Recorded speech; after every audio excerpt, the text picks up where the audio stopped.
not everyone is into stating things that should be obvious, but sometimes when enough people are just like unfathomably wrong about something for enough time, you have to speak up and be like, I don't know if y'all have noticed the elephant in the room, but let me go ahead and point that out. Involuntary celibacy isn't real. It's impossible. It's not a thing.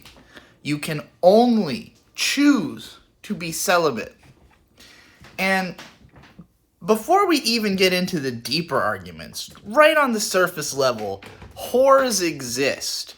You can go pay to have sex. So, right off the bat, you are already making a choice by not doing that. Like, if you're like, I don't want to have sex with a whore, well, that means you are being voluntarily celibate. There's no longer involuntary. As soon as you start making up rules about why you can't have sex, you're now volunteering to not have sex. So if you somehow can't find a way to get on a bus to Nevada, to Las Vegas, and, I don't know what it costs to fuck a prostitute. Probably not that much. They have, in Australia, it's legal. They have what they call a coke and a poke, where you just turn in, spend like $25 or whatever, you get a fucking literally a coke and have sex. Like, there's a bunch of countries where prostitution is legal. So that already takes it, like, the idea of involuntary celibacy off the board, right? But let's not even go that far. Let's assume that prostitution wasn't on the table. Let's say that you're under house arrest. You can't leave your state, right? Like, it is so easy to get laid that it's preposterous. It's just a matter of who you're willing to fuck. And your unwillingness to fuck someone does not therefore make you involuntarily celibate.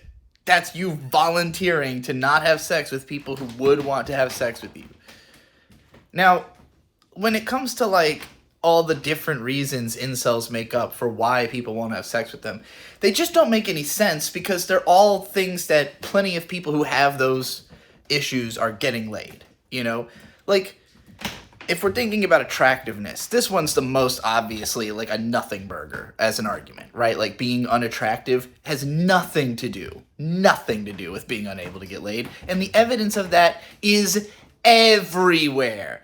Everywhere you can find, unattractive couples, people who are not hot, who have gotten laid, people who are out and about being, I don't want to call them ugly, but there's just ugly motherfuckers out there in relationships. Everywhere you look. Not hard to find. Go to the park. Find a couple that you go, wow, you know what? I might be better looking than either of those people. Now, it's possible your self-image is so bad that you feel so bad about the way you look that you don't want to be seen by other people. Again, that is not involuntary celibacy. That is you choosing that, I don't think I'm attractive. I don't think people should think I'm attractive. I think I am evidentially ugly, and therefore people should not consider me fuckable. That's you doing that. That is not them. There is no such thing as an unfuckable person, because everyone has their own fetish. And those fetishes include everything. There are people who are only turned on by people they think are ugly. Like, literally thinking you are ugly is what makes you hot. There are people who are only attracted to overweight people. There's people who are only attracted to really short or really tall people. There's people who are only attracted to... I'm sure there's someone whose thing is specifically the tiniest dick possible. Like, I know these are all real. These people are real. Because you can find them on the internet easily. It's not hard to find any type of body you could fucking imagine being drawn in a sexual context for sexual pleasure by somebody, So, or enacted or whatever. Go to Pornhub. Literally type in, like, ugly, and I guarantee you'll get results. Like, people want to fuck more than they even care what they're fucking a lot of the time. There are so many people who are just so DTF. There are people who are just having sex all day, every day. That's all they're doing. And not necessarily with the same person. You know, like they're going around just fucking. Some people's whole jobs is to fuck.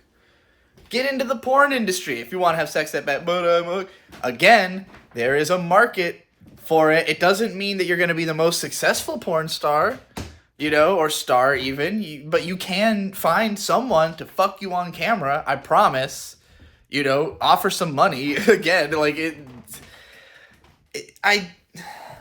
I can't imagine how, like, what logic could you possibly apply that you're like, but I'm like this. And it's like, yeah, but you can evidentially find people like that who are getting laid. And then you've got the incels who are like, well, it's just me. There's just something special, different about me that makes me unappealing. And, like, in your case, I simply don't believe you've tried that hard.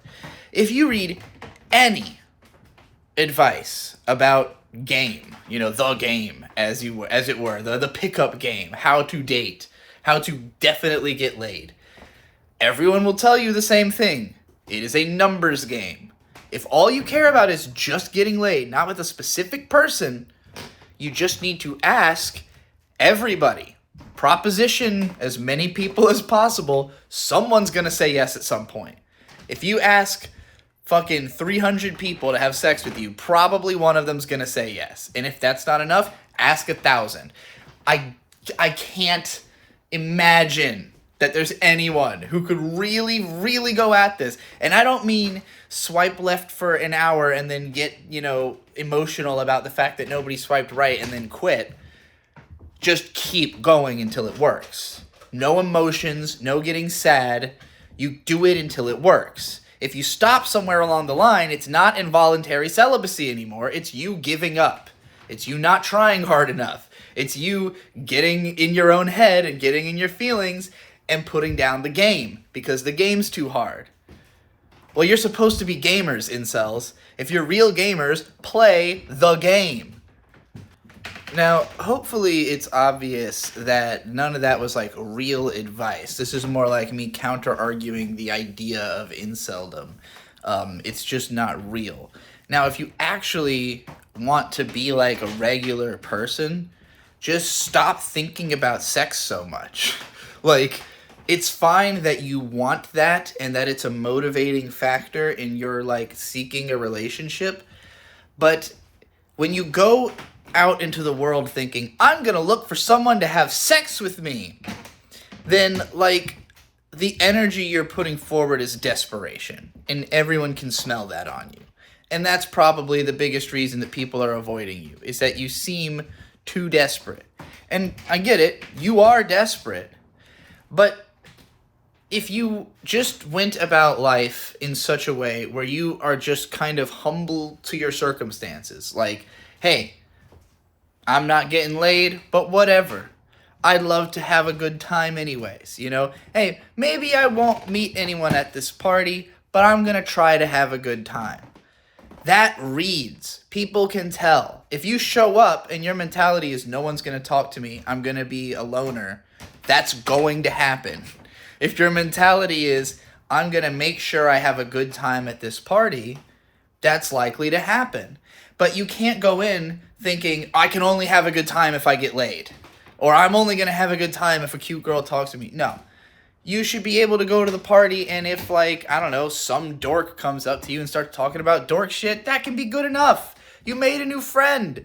That new friend might have a hot sister you don't know about. Just chill. You know? Let the game of life play out. Don't be so desperate to make it to the end. It's about the journey, not the destination. When you, like, the moment you nut is not going to be the happiest moment of your life.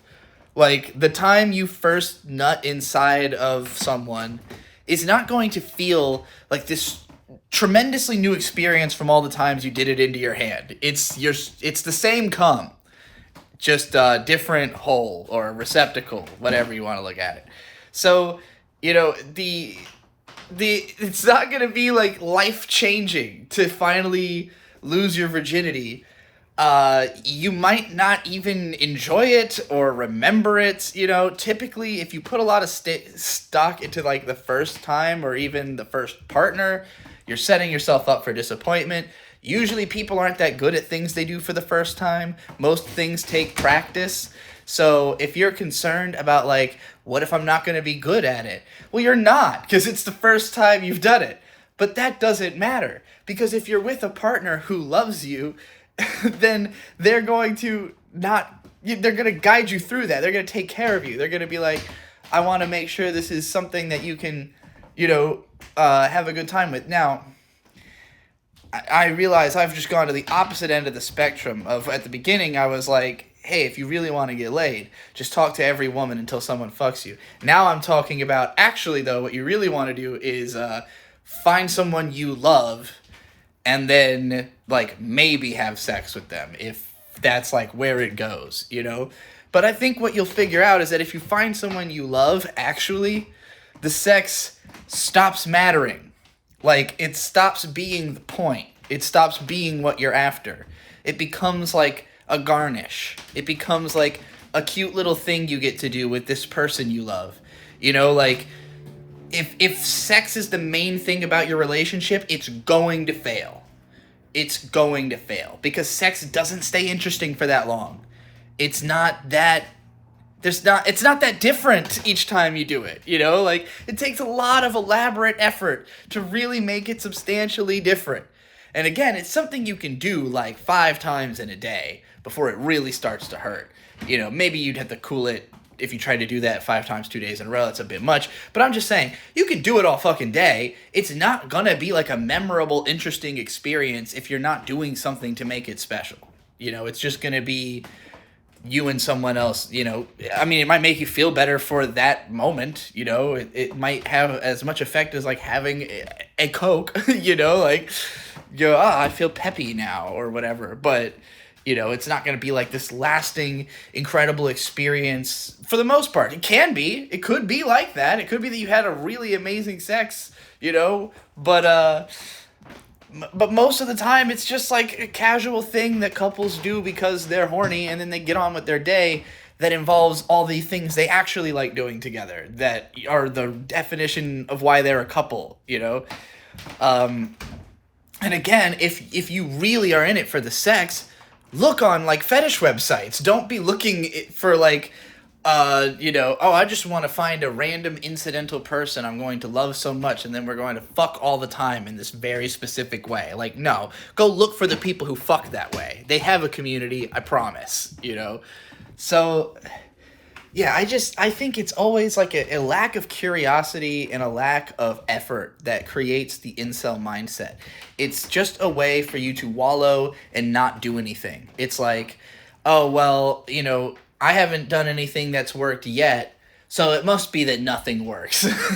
It's like, you could, like, try another thing. In fact, you could try an infinite number of other things until something works.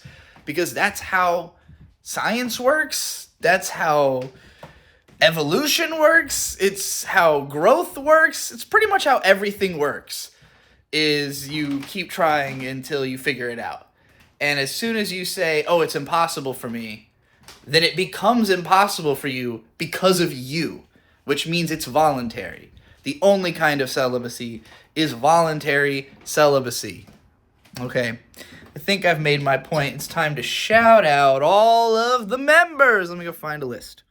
All right, the members right now include Night Night, Asepi, ASE Presents, Aqua Bunny, Taper Clip, Gassy Hall, Duncan264, Zen Huxtable, Zarakiel, Gigadonk, Gary Always, NMA Rufus, Vigrox67, Denacori, Z-Cypher, Brody, Towel Cat, Plague on Humanity, Yakuman, Your Stuff is Cool, CC, Spacey Filmer, Elaine, Poopy Doopy, Commenter number 456, Just Anna, Yodiland Wizard, Oh My Guy, The Mr. Grafixable, Spectral, Mayday from Space, Isabel Incorporated, Kudere-kun, Sister of Scarlet, and Pika Pika 2000. Thank you, everybody. And I'll see you in the next one. I'm going to record a bunch of these in a row. Yay. So you'll see me in this next shirt, in the same shirt in the next one, even though it'll be like a week later. Wow.